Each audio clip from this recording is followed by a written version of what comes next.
On a frigid winter evening, a lone man noticed two wolves pacing silently at the edge of his property. But instead of baring their fangs or growling, these majestic yet haunting creatures appeared desperate, their paws scratching at his door as though pleading for refuge.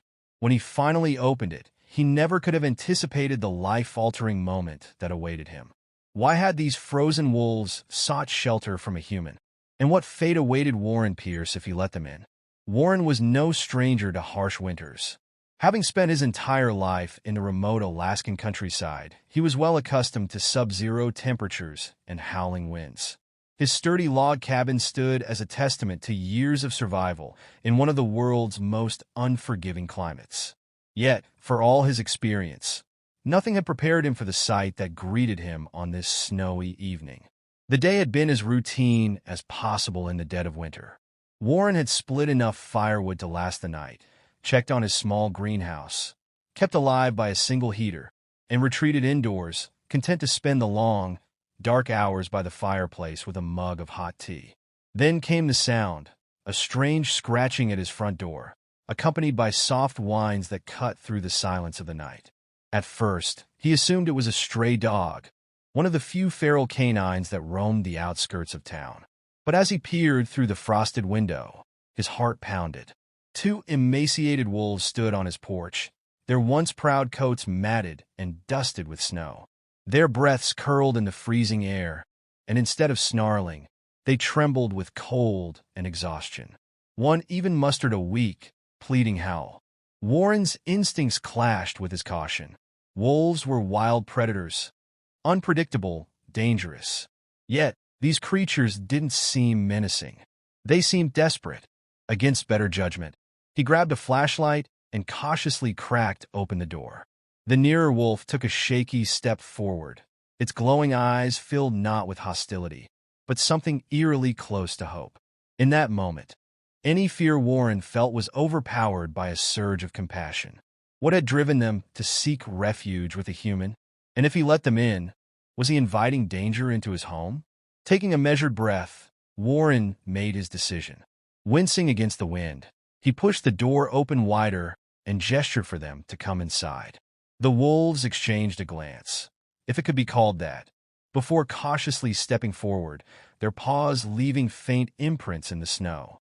The moment their fur met the warmth of the cabin, a shudder passed through them, as though shedding the weight of their suffering. Gracefully, the pair stepped across the threshold and stopped just inside the living area.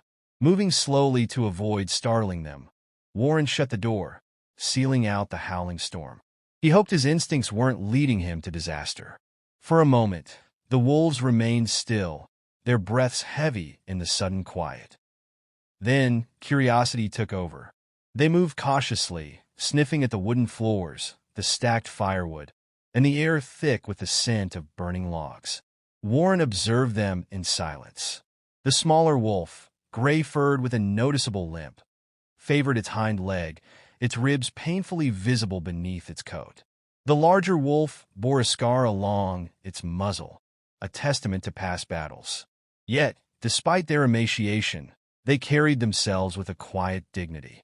Warren felt a twinge of awe at their raw beauty. Turning to the fireplace, he tossed in another log, bolstering the heat. The flames danced across the walls, casting flickering shadows.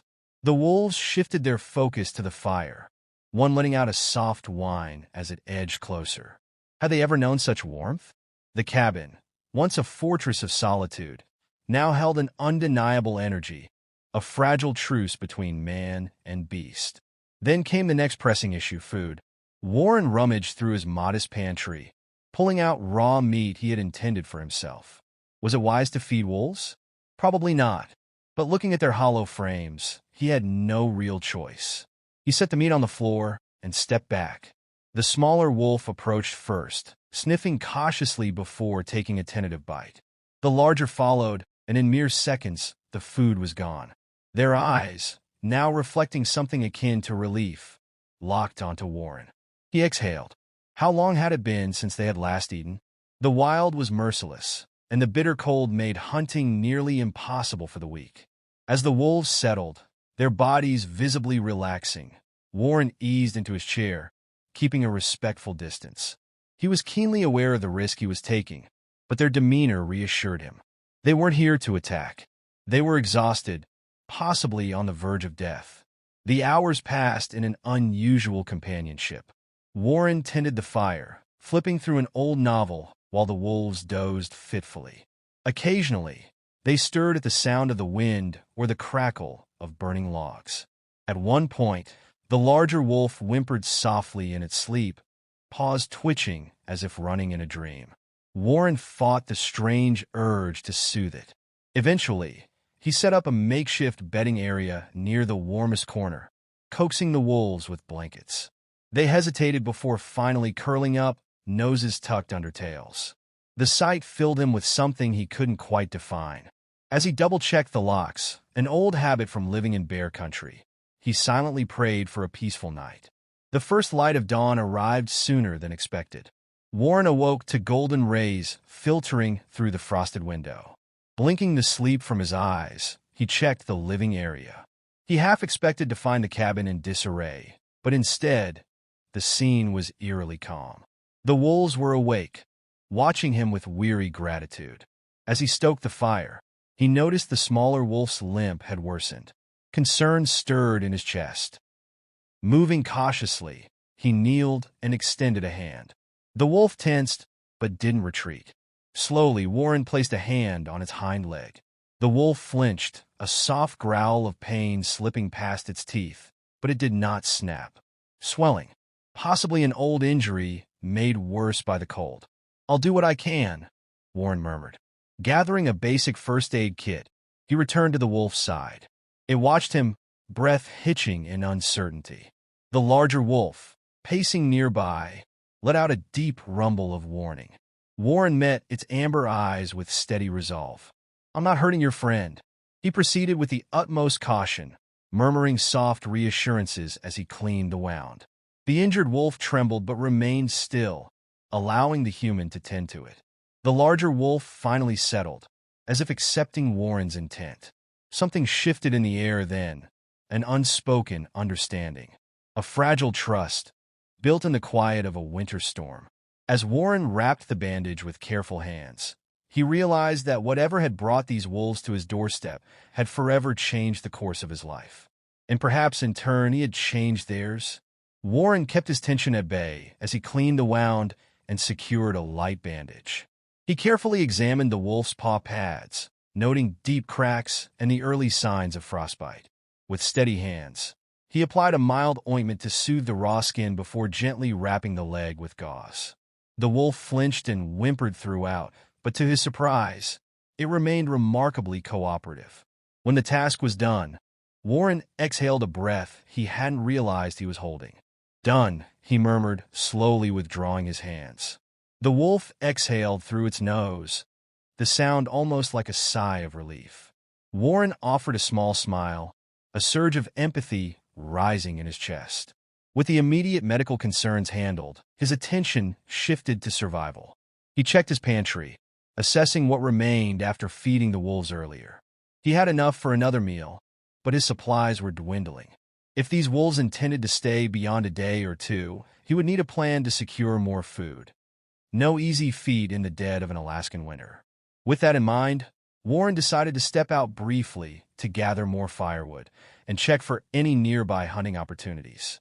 Grabbing his coat and gloves, he hesitated at the door, glancing back at the wolves. They watched him silently, making no move to follow. "I'll be back soon," he assured them, though the words felt as much for himself as for them. Stepping outside, Warren was met with an expanse of white. The sky remained overcast, the wind cutting through his layers as he trudged through knee-high snow toward the woodpile at the edge of his property. As he filled his sled with logs, he found himself scanning the horizon, half expecting to spot more wolves, or something worse. His mind spun with questions. Had these two been part of a larger pack? Were they outcasts? And what if their pack came looking for them? Once the sled was full, he took a moment to survey the land. It was beautiful, yet eerily unforgiving. He imagined the smaller wolf limping through these drifts, wounded and starving, pushed to the edge of survival. The thought solidified his decision. No creature should have to endure such suffering alone. Upon returning to the cabin, he found the wolves curled near the fireplace. The smaller one looked better, occasionally licking at its bandaged leg. The larger wolf, ever vigilant, lifted its head, watching Warren's every move. He unloaded the firewood and stoked the flames, sighing in relief as warmth spread through his numb fingers. Then, he unwrapped a portion of his remaining meat supply, placed it on a plate, and set it on the floor. The wolves approached cautiously, grateful for the meal, but ever watchful of Warren. As they ate, he reflected on the sheer surrealism of the situation. 2 wild wolves, devouring his provisions in the comfort of his living room. Yet, rather than fear, he felt something else entirely, a growing bond forged by necessity and trust. Hours passed, and the cabin settled into a peaceful rhythm. Warren dozed in his armchair by the fire, its flickering light casting dancing shadows on the walls.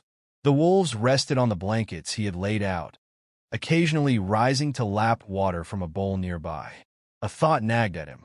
Should he contact a local ranger or wildlife specialist? He feared doing so might lead to the wolves being removed or, worse, put down if deemed a threat. Torn between responsibility and attachment, he resolved to wait another day.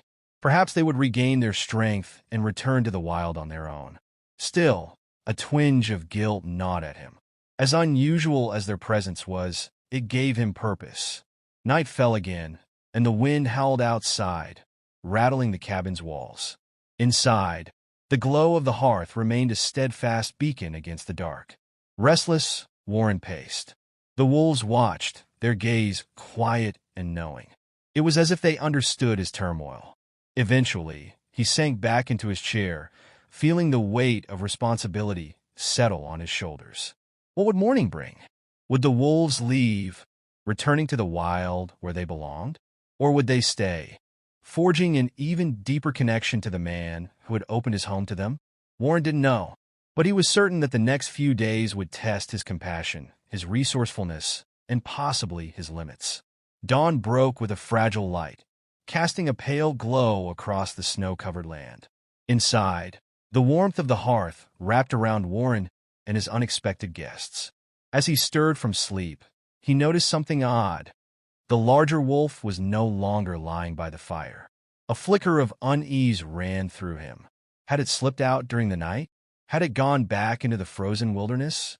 His concern was quickly answered by a low, rumbling growl from the far side of the room. Warren turned. The larger wolf stood protectively over its injured companion, ears flattened, hackles raised. Not at him, but at the door. Warren's stomach tightened. What had startled the wolf? Moving cautiously, he approached the window. Outside, in the dim morning light, something shifted near the treeline. His breath fogged the glass as he peered closer. At first, he thought it was another animal, a moose, maybe, or a bear, but then a human silhouette emerged from behind a thick pine. Adrenaline surged through him. He rarely had visitors, especially in the dead of winter. Grabbing his coat and flashlight, he pressed an ear to the door, listening. The wolf continued to growl, a clear warning. "It's all right," Warren murmured, as much to himself as to the wolves. He cracked the door open, a rush of cold air stinging his face. The figure had vanished, but fresh footprints led around the side of the cabin. Nerves on edge, Warren stepped out, the wind biting through his clothing. He scanned the treeline, catching another glimpse of movement near the woodpile. Caution warred with curiosity. Was someone in trouble? Or were they a threat? Summoning his courage, he raised his voice. "Hello? If you need help, say something." Only the wind answered. Tentatively, he followed the footprints, his own overlapping with the intruders. His heart pounded. Had someone heard about the wolves? Was someone searching for them? Or hunting them? Near the woodpile, fresh gouges marred the bark of a tree. As he leaned in to inspect them, a voice shattered the silence. "Are they inside?" Warren spun, hand instinctively tightening around his flashlight. A woman stood a few yards away, bundled in a heavy parka, her face mostly hidden by a hood and scarf. Only her eyes were visible, sharp, intense, and filled with something he couldn't quite place. He lifted his hands in a show of peace. "Who are you?" he asked, steady but wary. Her gaze flickered toward the cabin. "I'm tracking those wolves," she said, her voice low and urgent. "They belong to a nearby pack. They went missing days ago." Warren's pulse quickened. "Hunting them," he echoed, fear twisting in his gut. She exhaled, a small cloud of breath forming in the frigid air. "Not like that," she clarified, reading his expression. "I'm trying to help them. I work with a wildlife rehabilitation group. We've been monitoring this pack, especially these two." Her voice softened. The smaller one was injured and separated from the group. They won't survive alone. Relief washed over Warren, though suspicion lingered. "Then why not come to my door?" She hesitated, glancing away. "I wasn't sure what I'd find. People react unpredictably when it comes to wolves." Warren couldn't argue with that. He studied her a moment, then stepped aside, nodding toward the cabin. "Come in," he offered. "Move slowly. They're wary of strangers." As the woman stepped forward, Warren braced himself. The larger wolf let out a sharp bark, positioning itself protectively in front of its wounded companion. And as the woman pulled down her hood, Warren realized this encounter was about to change everything. Revealing tired but determined features, she crouched and extended her hands, palms up in a sign of peace. "Hey there, big guy," she murmured. "It's okay. I'm a friend." Her voice was calm, steady, reminiscent of a vet or an experienced wildlife handler. Slowly, she inched closer, her gaze locked on the wolf. Warren watched in awe as the creature, after a moment's hesitation, allowed her to come nearer. "My name's Kara, by the way," she said over her shoulder, sensing Warren's curiosity. "I'm a field researcher at the North Ridge Wildlife Center." Her presence seemed to put the wolves at ease. She examined the smaller one's bandaged leg, nodding in approval at Warren's efforts. "You did a good job cleaning this up," she said, admiration in her tone. "Might have saved its life." Warren exhaled a breath he hadn't realized he was holding. "I was just trying to help," he murmured. Kara explained that the wolves came from a dwindling pack her team had been studying. The smaller one, a young female, had likely been injured by a trap or a territorial fight. The larger wolf, her sibling, had stayed by her side, her only family in the wild. They had gone missing during a blizzard, and the research team had feared the worst. But then Kara picked up their tracks.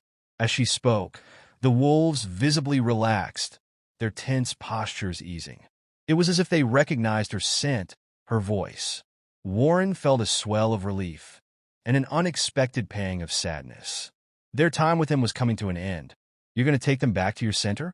Warren asked quietly. Kara nodded. "We have an enclosure where we can treat her leg properly. Once she's healed, we'll release them back into their territory." She hesitated, then looked at him kindly. "Of course, only if you're okay with that. They're on your property, after all." Warren glanced at the wolves. A strange tightness formed in his chest. In such a short time, he had grown attached to them. But he knew what he had to do. It's what's best for them, right? Kara's voice was gentle but firm. "It is. They're wild creatures. They'll thrive once they're healthy and can rejoin their pack." Warren felt the weight of compassion and responsibility collide. He wanted to keep them safe, to shield them from the brutal world outside his cabin walls. But real survival meant returning to the wild. Standing up, he gave Kara a tight smile. "Then let's do what needs to be done. I'll help in any way I can." The night before departure, Kara's presence brought a shift in the cabin's atmosphere. The wolves, though cautious, seemed to recognize her as someone safe. For Warren, she was an unexpected solution to the problem he had been struggling with: how to give the animals the care they needed without compromising their wild nature. After settling in, Kara approached the smaller wolf, examining the bandaged leg with a practiced touch. Her brow furrowed slightly. "It's not infected," she said, glancing up at Warren, "but she'll need proper treatment at our facility. You did well with what you had." Relief mixed with pride in Warren's chest. He watched as Kara moved with ease, her voice low and soothing.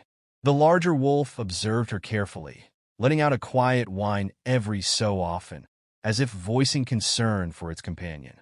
"This must be her sibling," Kara noted, nodding toward the protective stance of the larger wolf. Wolves form strong family bonds. If she's injured, he won't leave her side. Warren nodded. He had seen that bond firsthand over the past few days. The larger wolf had shielded the injured one from the cold, sharing warmth through stormy nights. As evening approached, Warren suggested they stay in the cabin for one more night before attempting to transport the wolves. Kara agreed, wanting to minimize their stress. She also suggested slowly acclimating them to being in a carrier or vehicle. "I have a snowmobile," Warren offered. "It could help us reach your team faster, especially if the roads are blocked." Kara's face lit up with gratitude. "That would be perfect. My truck is parked a few miles out, but the snow's too deep to drive it here safely." They spent the next hour discussing logistics. At dawn, Kara would radio her colleagues, and Warren would help transport the wolves through the snow. It all sounded simple, but Warren knew the wilderness had a way of complicating even the best-laid plans. As the sun dipped below the horizon, the fire cast flickering light across the cabin. The wolves, now more comfortable, lay side by side, their breathing slow and steady. Kara watched them with a tender gaze. "I've tracked them for months," she said softly. "They used to run with a pack of 6. Then we lost their signals during a blizzard, and I feared the worst." Warren poked at the fire, a pang of empathy tugging at him. "They must have been separated somehow. It's a miracle they found me, or that I found them." Kara nodded. Wolves are highly social. Being cut off from their pack can be a death sentence, especially for an injured member. It's amazing they survived this long. Their conversation drifted to lighter topics. Kara's work as a researcher, Warren's isolated life in the wilderness, the challenges of living so far from civilization. Outside, the wind had died down, leaving a silence that felt both peaceful and eerie. Every so often, one of the wolves would shift, letting out a soft exhale, a reminder of their fragile but growing trust. Before turning in for the night, Warren set out food for them. Kara, curious, observed his method. She was impressed by how at ease the animals seemed around him. "You've done something incredible here," she said, her voice filled with admiration. "Most wolves would be too terrified, or too aggressive, to enter a human's home like this. But they trust you." Warren flushed slightly, not used to praise. "I couldn't just leave them to freeze," he muttered. "They were desperate, and I guess maybe I was too." Kara tilted her head. "Too?" He hesitated, then gave a small smile. "Living out here alone can be tough. Maybe in a strange way, I needed them as much as they needed me." The journey begins. During the night, the wind picked up again, howling around the cabin. The structure groaned under the force of the storm, and snow lashed against the windows. Warren and Kara woke at intervals, checking on the wolves. The larger one would lift its head occasionally, ears twitching as if scanning for danger. But each time, it seemed to realize it was safe and settled back down.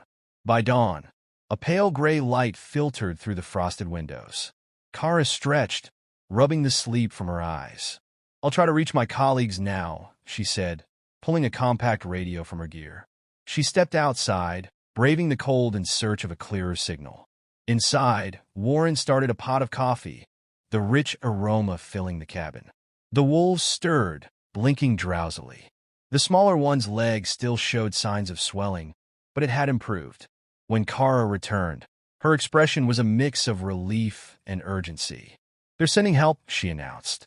"2 team members will meet us at a frozen creek about 3 miles from here. If we can get the wolves there, they'll transport them the rest of the way." Warren nodded. "Then we'd better pack up." They rigged a makeshift sled to attach behind the snowmobile, lining it with blankets for the injured wolf. The larger one, though wary, sniffed at it and seemed to understand. Finally, it was time. Warren opened the cabin door, revealing the world outside, a vast, glistening white wilderness. A chill wind swept in, ruffling the wolf's fur. Kara led the way, using soft words and careful gestures. The smaller wolf whimpered as it was lifted into the sled, but didn't struggle. The larger one hopped up on its own, nestling protectively beside its sibling. With everything secured, Warren climbed onto the snowmobile. Kara settled in behind him, radio in hand. As the engine roared to life, echoing across the silent expanse, Warren cast one last look at the cabin.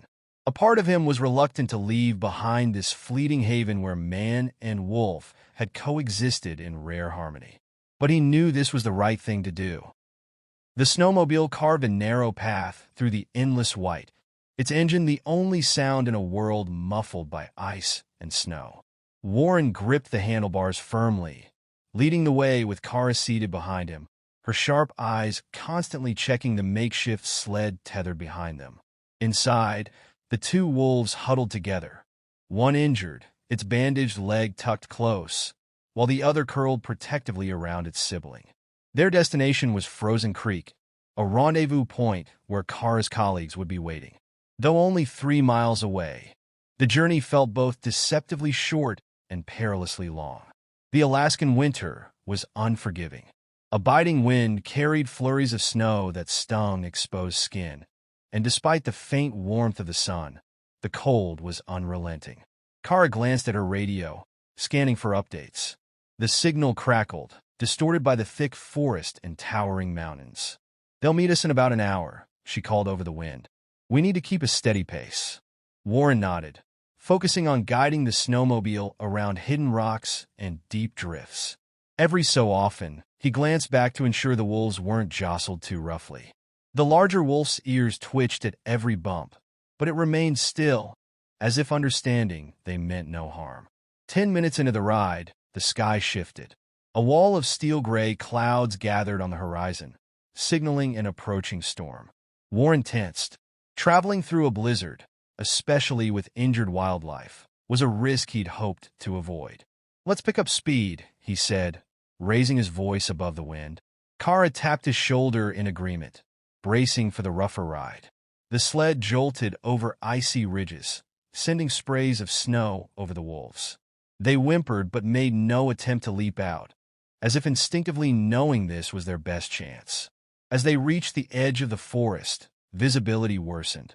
The trees closed in, their branches sagging under heavy snow.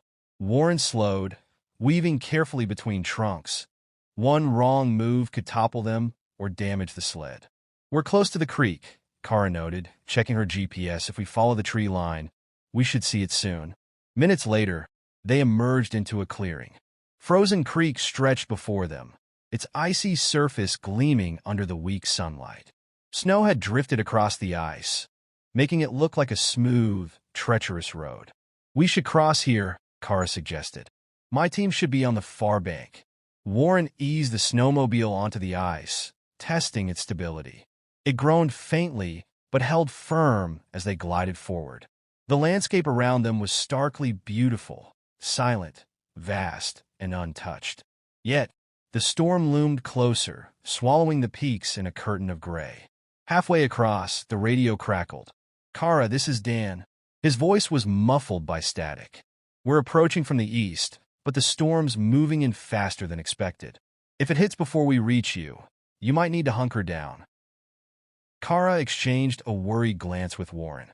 "Copy that, Dan," she replied. "We're crossing the creek now."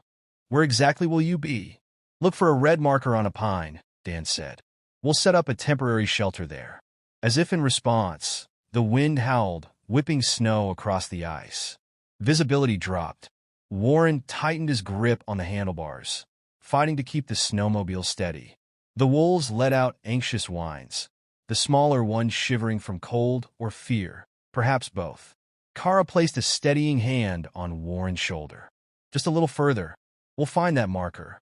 They reached the far side of the creek, where the tree line resumed, the towering pines standing like silent sentinels. Snow lashed against their faces, making it nearly impossible to see. Squinting through the storm, Warren finally spotted a faint splash of red on a tall pine. "There!" he shouted, steering toward it. Beneath the marked tree, two figures wrestled with tarps, securing them against the wind. A small fire flickered nearby, a fragile beacon in the storm. As the snowmobile pulled up, Kara leaped off, waving frantically. The figures turned, raising their arms in greeting. "We found them," she called, motioning toward the sled. They're weak but stable. The smaller one's got a leg injury. Dan, a tall man with a salt and pepper beard, nodded grimly. Let's get them under shelter. His companion, a short woman named Nina, moved quickly, unrolling thick blankets inside the makeshift camp. That storm's about to hammer us, she warned. Together, they coaxed the wolves from the sled. The larger wolf growled when Dan approached, but Kara's calming presence kept it from lashing out. The smaller wolf, too exhausted to resist, allowed Nina to guide it onto the blankets. Warren hovered close, ready to intervene if either animal panicked. As the team worked, a strange emotion settled in Warren's chest, a mix of relief and something else he couldn't quite name. For days, these wolves had been his responsibility, forging an unspoken bond. Now they were in expert hands. He should have felt nothing but gratitude, but instead a small pang of loss crept in. Kara, as if sensing his unease, met his gaze. We'll make sure they get the best care, she promised. And when they're ready, we'll talk about releasing them. Maybe you could even be there. Warren managed a small smile, nodding. I'd like that. The wind howled louder, rattling the tarps and forcing Dan and Nina to reinforce the shelter. The storm was nearly upon them, the temperature plummeting. Ice crystals swirled through the air, a furious dance of cold and chaos. Inside the small camp, the wolves lay curled on thick blankets. The smaller one's leg had been carefully rebandaged, a mild sedative easing its tremors. The larger wolf remained alert, eyes darting between the humans, protective as ever. Every so often, it let out a low whine as gusts of wind battered the shelter. Kara knelt beside them, her voice barely audible over the storm. You're safe now, she murmured, more to herself than the wolves. Warren watched, his heart steady despite the raging storm outside. They had made it, and for the first time in a long while, he felt something deeper than just survival. He felt purpose. The wind screamed through the desolate Alaskan wilderness, shaking their makeshift shelter like a beast trying to tear it apart. Snow whipped across the landscape in a blinding fury, and inside the fragile refuge, the small group huddled close. We need to wait this storm out before moving them, Nina told the others. Traveling now would mean frostbite and injury, for them and for us. Warren nodded, though concern flickered in his eyes. Staying put meant relying on their hastily built shelter, a frail barrier against the storm. Their fire was small, their supplies limited. How long do these storms usually last? He asked, glancing at Dan, who was struggling to secure a flapping tarp. Dan gritted his teeth against the wind. Could be hours. Could be all night. Alaskan weather doesn't play fair. With no other option, they worked to fortify their refuge. Warren and Nina packed snow along the perimeter to create a windbreak while Dan and Kara rigged an extra tarp for insulation. Their movements were swift, purposeful, survival demanded it. The wolves watched them, their golden eyes sharp and curious, as if fascinated by the strange bipeds scurrying to protect them from nature's wrath. Between tasks, Warren stole glances at them, still grappling with the surreal nature of it all. Days ago, he had been alone, chopping wood and enduring the endless cold and solitude. Now, he was part of a small, determined group fighting to save two wild wolves he had grown attached to in an impossibly short time. His gaze drifted to Charlie, his battered old snowmobile, half buried in fresh drifts. If the storm worsened, retrieving their gear, or escaping, would become impossible. The thought sent a tight knot of anxiety into his chest. As the storm reached its peak, they gathered around the fire, a modest flame burning in a shallow pit to prevent sparks from flying. The heat was meager, but enough to keep their extremities from going numb. Dan and Nina took turns feeding it with small sticks scavenged from beneath evergreen trees, their fingers stiff with cold. The wolves remained close, their bodies curled against each other for warmth. The smaller one, injured and sedated, breathed in deep, steady rhythms. Kara checked its vitals, brushing a gloved hand over its fur. She's stable, she said, exhaling in relief. Let's just hope her body fights off infection until we get her proper medical care. Warren hesitated before reaching out, gently running his fingers over the larger wolf's thick coat. To his surprise, it didn't flinch. Instead, it leaned slightly into his touch, a subtle acknowledgement of the kindness. "You're one brave soul," he murmured. "Both of you are." Outside, the wind raged on, and the temperature plunged even further. Sleep became a luxury none of them could afford. Someone had to keep the fire alive, ensure the tarps held, and listen for any shift in the storm. During one of his shifts, Warren noticed the larger wolf pacing in restless circles around its injured sibling. Though the sedative kept the smaller wolf in a deep sleep, the other's concern was undeniable. It nudged the sleeping wolf gently with its muzzle, letting out soft, mournful whines. The sight pulled at something deep in Warren's chest. He had always respected wolves, but this moment, this silent, unwavering devotion, reshaped his understanding of them. They weren't just predators. They felt loss, fear, love. They were family. Midnight arrived with the storm at its fiercest. Snow battered the shelter, the wind howling like a living thing. Kara and Nina scrambled to reinforce the windward side, hammering stakes deeper into the frozen ground. "Hold that tarp," Dan's voice barely carried over the wind. Warren worked as fast as his numb fingers allowed, but the cold gnawed at him. The larger wolf growled when a gust sent the tarp flapping dangerously close. "Easy there," Kara soothed, holding her hand out in a slow, deliberate motion. "We're just trying to keep you safe." Minutes stretched into hours, but finally, the storm began to wane. The wind softened into a low, steady moan, and the snowfall eased into a gentle swirl. Dan poked his head out, scanning the darkened horizon with his flashlight. "It's letting up," he called back, relief laced in his voice. "We might be able to move by morning." The exhaustion in the shelter was palpable. Warren leaned against a wooden support post, feeling the tension in his body unravel just slightly. The larger wolf settled down beside him, resting its head on its paws. A faint smile tugged at his lips. Trust, it seemed, could form even in the most desperate of times. Dawn arrived in eerie stillness, as if the land itself was recovering from the storm's rage. The world outside was buried under waist-high drifts of snow, glittering beneath the pale sunrise.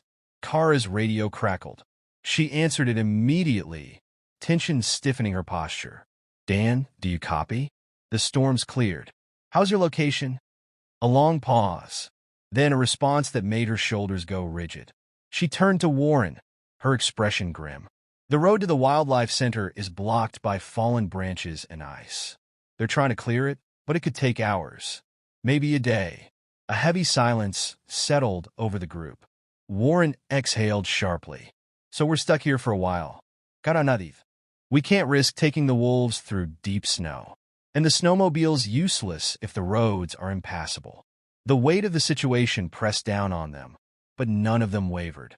They focused on what they could control, keeping the fire alive, tending to the wolves, waiting for the path to be cleared. The larger wolf paced near the entrance, occasionally lifting its nose to the wind, as if searching for something. The smaller wolf remained still, its breathing steady but labored. "Do you think they sense their pack nearby?" Warren asked Kara. She considered. "Maybe. Wolves have incredible tracking instincts. They might be catching a distant scent, or maybe they're just restless." Time dragged on, and Warren, restless himself, volunteered to gather more firewood. "Stay within sight," Kara warned. "The snow's deep, and we don't want to lose you if the weather turns again." Bundled in thick layers, Warren trudged into the snow-covered landscape, the world eerily quiet after the night's chaos. Each step sank knee-deep, forcing him to conserve his energy. He managed to collect a few fallen branches, enough to last another night if needed.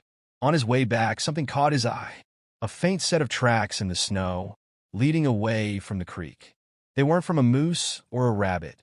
Too large for one, too small for the other. His pulse quickened. Wolf tracks. But something was off. The stride was uneven, the imprint dragging slightly. A limping wolf. His stomach tightened. Was this another member of the same pack? Another injured animal? Or had the smaller wolf wandered before they'd found it? A gust of wind lifted the surface snow, stinging his face.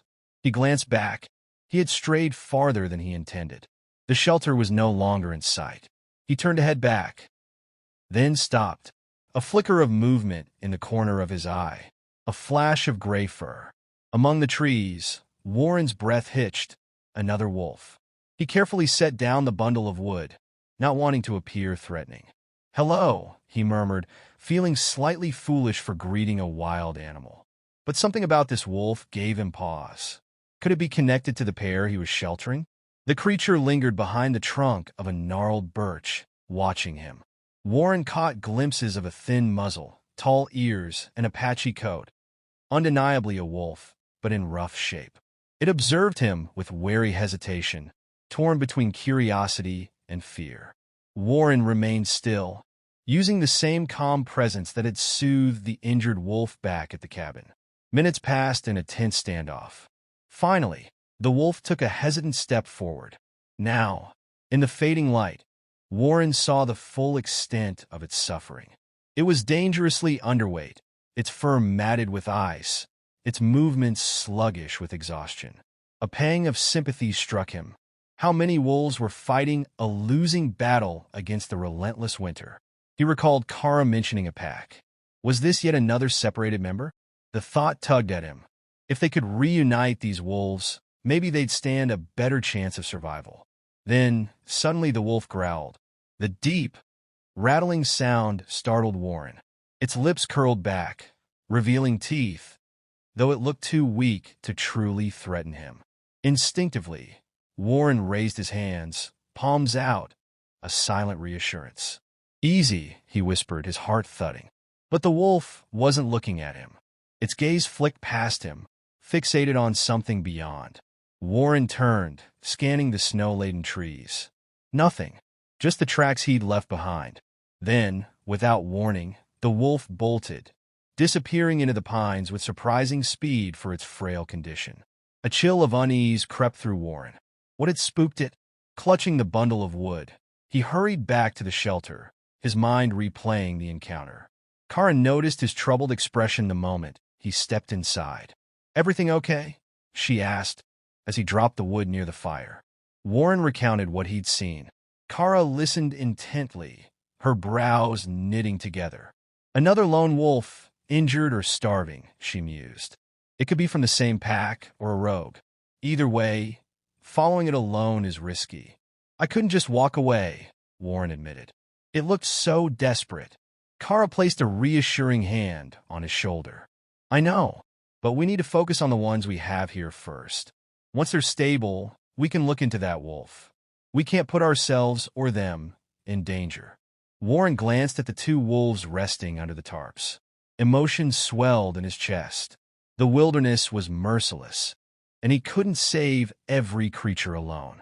But the thought of that lone wolf, wandering through the snow, half dead and separated from its family, gnawed at him. The hours crept by under the makeshift shelter. Fresh snow fell, muffling distant sounds. Warren and Kara took turns tending to the wolves and stoking the fire, while Dan and Nina worked to clear a path to the main road. Each radio update from them was met with frustration. Fallen branches and deep drifts still blocked the way.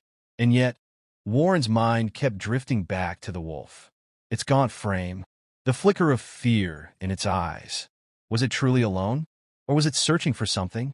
Meanwhile, the wolves under the shelter showed signs of improvement. The smaller one, though still in pain, could shift positions without whimpering. Its sibling remained alert, occasionally licking its bandaged leg in an attempt to comfort it. Kara administered painkillers carefully. "It helps, but it makes them groggy," she explained. "I just wish we could get them to the center sooner. They need stability, regular feeding, a proper enclosure." Warren nodded. "They've come a long way, but I can't stop thinking about that other wolf."